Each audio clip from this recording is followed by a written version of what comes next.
Welcome back, Jake Simons here. In previous videos, we talked about designing our drivetrains and the importance of designing them after we've come up with strategies and after we have understood the rules.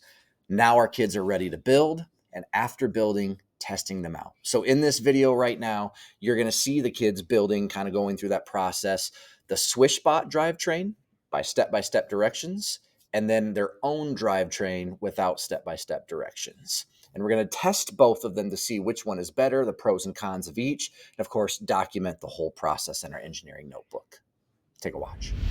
In this clip here, we have Esme and Brooklyn working with Coach Leah, one of our high school mentors, building the SwishBot, which is a released hero bot from the Vex Robotics website. If you remember from a previous video, navigating the Vex Robotics website, I showed you that there are a bunch of different robot designs that they have released with step-by-step build instructions. This is the hero bot designed for this game, Rapid Relay. So Esme and Brooklyn are building the drivetrain currently for this robot. And the first thing that they noticed when they were getting close to finishing is that the motors of the drivetrain go straight into the back wheels. There's no gears, there's no chain and sprocket connecting to the front wheels. And so that's going to be a barrier and something that we discuss later on in the video.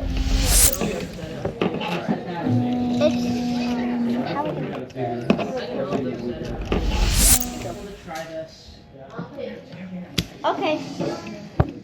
Now what? Here you can see Nora building a second drivetrain. Katie is actually documenting the process, and Beatrice was absent because she was sick during the filming of this. But they're building a second drivetrain that is very similar to the SwishBot drivetrain, except the only difference is that they put gears in, changed up the gear ratio, connected the back wheels to the front wheels to make it four-wheel drive. But otherwise, it's essentially the exact same drivetrain, and we're going to test out the differences.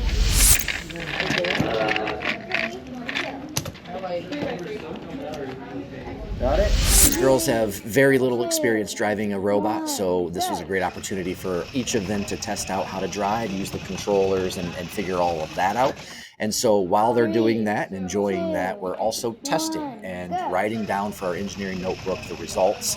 The girls are timing how long it takes for the SwishBot drivetrain number 1, to get from one end of the field to the other end. And keep in mind, this drivetrain has the motor straight into the back wheels, not connected to the front. It's two-wheel drive and is not geared up or down in any sort of way.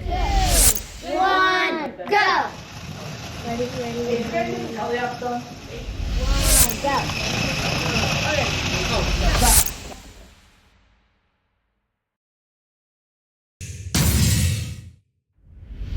Drivetrain number 2, built by Nora, Katie, and Beatrice, and they're doing the same test that they did with the SwishBot drivetrain, just driving from one length of the field down to the other length.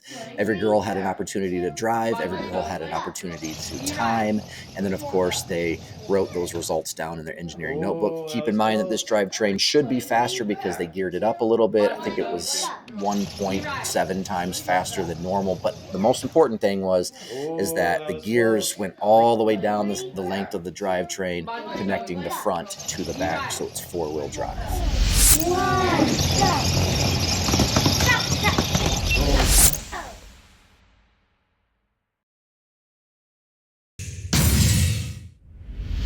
We're going back to drivetrain number 1, the SwishBot drivetrain, and we're teaching them how to turn. First of all, that was quite an experience in and of itself, because the natural way for them to want to turn is to turn the joysticks left and right, but really it's one up and one down in order to turn. So we wanted to see how much control they had with a slower robot compared to a faster robot, to see which one they liked better. So that's what they're doing here. They're driving down a little ways, and then we're having them turn and hitting the wall and timing that as well.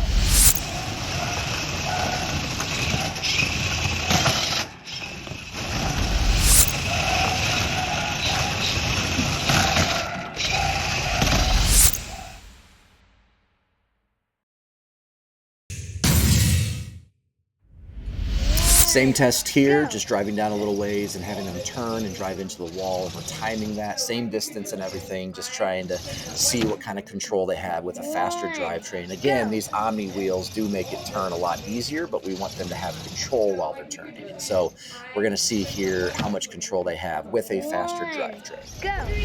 3, 2, 1, go! Oh my days! Hey! 3, 2.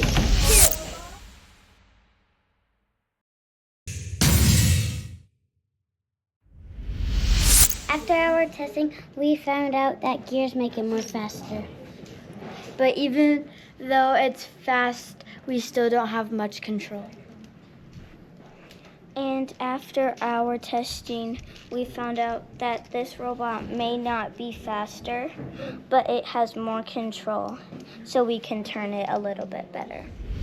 We're going to combine this drivetrain to this drivetrain, and I'm going to add the gears to this drivetrain to make a four-wheel drive. So just to recap, we understood the rules. We then came up with strategies that fit within those rules to score as many points as we could. And then we had a middle school student, a mentor student, come and teach them the different ways that you could build a drivetrain using chains and sprockets, gear to gear, even straight into the motors. And once they learned that from Beckett, they then designed their own. And we built two separate drivetrains. One was the HeroBot, the SwishBot drivetrain, and the other was very similar to that, but four-wheel drive, gear to gear, all the way down. We have two drivetrains built now, and so what they did is they tested them to see which one they liked, the pros and cons of each, which one they felt more comfortable driving. And then from there, the next steps are to modify, to fix, to change, to make it even better than what they had before moving on to the next subsystem. And so that's the plan for us. Our very next practice is, as the girls just mentioned, we're going to kind of combine the two drivetrains. They liked the speed, but they felt like it was a little out of control, but they did like that it was four-wheel drive. And so I think what they're going to do is they're going to slow down the one drivetrain but still make it gear to gear so that it is four-wheel drive and that they have that control when they're turning.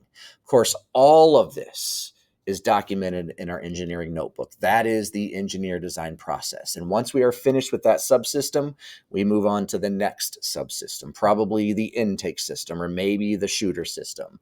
But regardless, all of that goes into our engineering notebook and is documented.